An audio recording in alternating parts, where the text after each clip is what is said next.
हर field में और हर जिहत में और हर फैसेट में अगर नाकामयाबी हो रही है, बड़ी अच्छी बात है।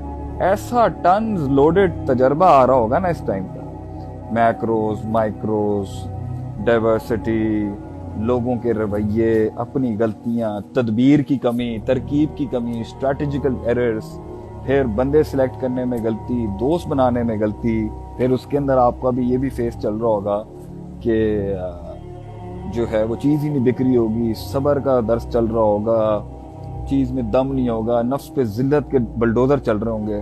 तो अगर ये सारा कुछ चल रहा है, मुबारक हो, आप सिलेक्ट हो रहे हैं किसी बड़े काम को करने के लिए। अल्लाह आपकी कुंडियां खोल रहा है। Allah is making you smart right now, is making you sensible हबीबी, so that you can reach the sky with your performances, the politics in your mind, how to deal things. घबराने की कोई जरूरत नहीं।